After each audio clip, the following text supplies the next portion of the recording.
जय Sai Ram everyone, welcome to मेरे साई। आशा करती हूँ साई कृपा से आप सब बहुत बहुत अच्छे होंगे, खुश होंगे। नवरात्रि चल रही है, आप सभी को नवरात्रि की हार्दिक शुभकामनाएं।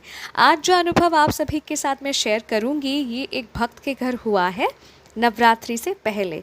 सुनने वाले हैं कि कैसे बाबा ने अपने भक्त को किया उपकार। नवरात्रि के पहले कैसे बाबा ने इन पे कृपा बरसाई। तो ये जो डिवोटी है बाबा की बहुत प्यारी बेटी है। अब इनके पिता माता रानी के भक्त थे। माता रानी की पीतल की प्रतिमा अपने साथ रखते थे और वो ना पुलिस में थे, तो जहाँ भी उनका ट्रांसफ़र होता माता रानी को साथ ले जाते। अब साल 2007 में उनको हार्ट अटैक हुआ और उनका देहांत हो गया। और उनके जाने के बाद करीबन 11 साल इनके घर में नवरात्रि के वक्त कलश स्थापन नहीं हुआ। ठीक है, सर तो चले गए, पर उनके जाने के बाद उनके परिवार को कभी भी किसी चीज़ का अभाव नहीं था। माता रानी की इतनी कृपा थी, है भी। ठीक है, मैम की माँ कुछ साल तक नवरात्रि में कलश स्थापन करती रही, पर तब वो ना किराए के मकान में रहते थे। तो किसी ने उनको कहा कि आपके पति ने 35-36 साल माता रानी की सेवा की है, पूजा की है, तो आप थोड़ा ना रेस्ट दीजिए, उद्यापन कर दीजिए। और उद्यापन जब एक बार कर देंगी तो हर नवरात्रि में माता रानी को चुनरी या फिर नारियल चढ़ाइएगा। तो मैम की माँ ने भी माता रानी से कहा कि माँ, मेरे पति तो चले गए, मेरे 3 बच्चे हैं और मुझे अपना ज़िम्मेदारी उनके पति जो है वो निभाना है। आप हमें ना अपना घर दे दो माँ। ठीक है, मैम की माँ माता रानी से प्रार्थना करती हैं और कहती हैं कि आप हमें अपना घर दे दो। जब आप हमें अपना नया घर देंगी ना, हम फिर से आपकी पूजा करेंगे नवरात्रि में, जैसे हम करते आए थे। ये कहकर मैम की माँ नवरात्रि का उद्यापन करती है। क्या हुआ, वाराणसी काशी में इनका घर बना 2017 साल में, पर मैम उनके फैमिली मेम्बर्स के साथ नए घर में शिफ्ट नहीं हुई। 2023 सितंबर में मैम अपनी माँ के साथ नए घर में शिफ्ट होती है और इस साल चैत्र नवरात्रि में इनको नवरात्रि में कलश स्थापन करने के लिए बहुत मन था। पर क्या हुआ, उस वक्त उनकी माँ की तबीयत खराब होने की वजह से कलश स्थापन हो ना सका। और तभी मैम और उनके माँ ने डिसाइड किया था कि शारदीय नवरात्रि में कलश स्थापन ज़रूर करेंगे। अब क्या हुआ कि पूजा के लिए जब वो पंडित जी ढूंढने लगे तो उनका डिमांड काफ़ी था। कलश स्थापन के लिए, पूजा के लिए 15,000 13,000 वो चार्ज कर रहे थे।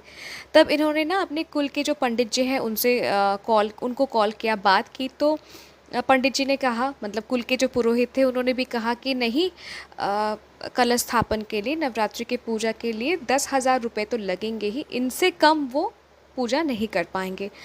मैम की माँ ने बहुत रिक्वेस्ट किया कि हम अफोर्ड नहीं कर पाएंगे, बहुत मनाया पंडित जी को, पर उन्होंने कहा कि नहीं, 5,000 एक रुपये में हम पूजा नहीं कर पाएंगे, हम तो 10,000 ही लेंगे। ठीक है, पंडित जी का ये कहना था।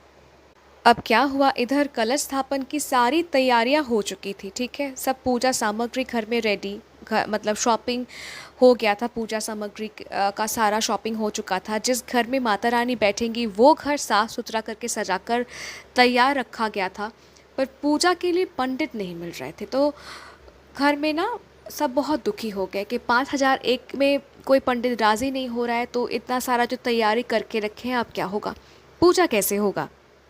मैम बहुत दुखी हो गई। मैम माता रानी के पास गई और कहा कि माँ, आज 11 साल बाद आप हमारे घर आएंगी, पर पंडित मना कर रहे हैं।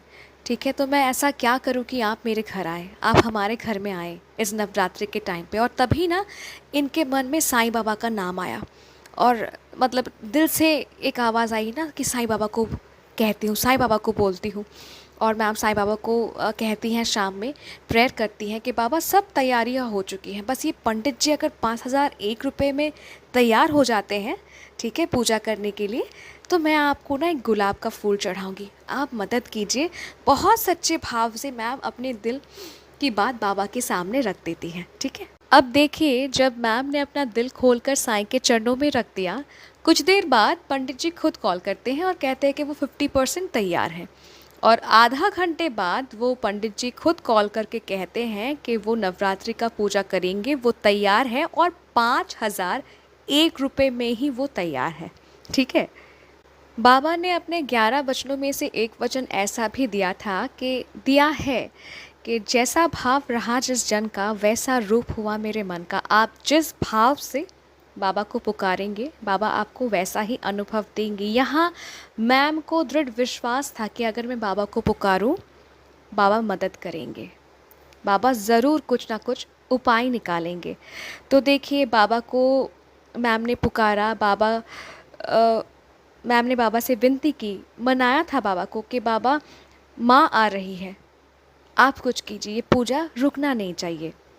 मैम ने बाबा से ये भी कहा था कि बाबा आप तो हमारे घर में हैं ही, पर मैं रिक्वेस्ट करती हूँ आपसे, मैं विनती करती हूँ कि माता रानी को साथ ले आओ और आप भी माता रानी के साथ हमारे घर में फिर से आओ, एक साथ बैठो, पूजा में कोई त्रुटि नहीं होगा, बस पंडित जी को 5,001 रुपये में आप राज़ी कर दो, माँ के सजावट में माँ के सेवा में कोई त्रुटि नहीं होगा।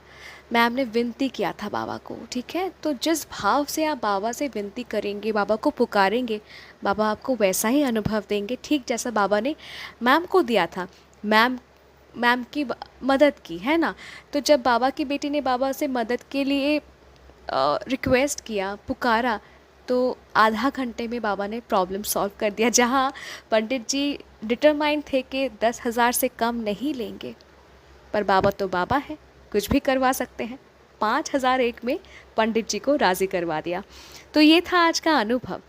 अ, बहुत प्यारा अनुभव है ये, कि सीखने को तो यही मिलता है कि प्रेम से पुकारिए बाबा को, बाबा आपके लिए हमेशा तैयार है, आपके मदद के लिए हमेशा तैयार है।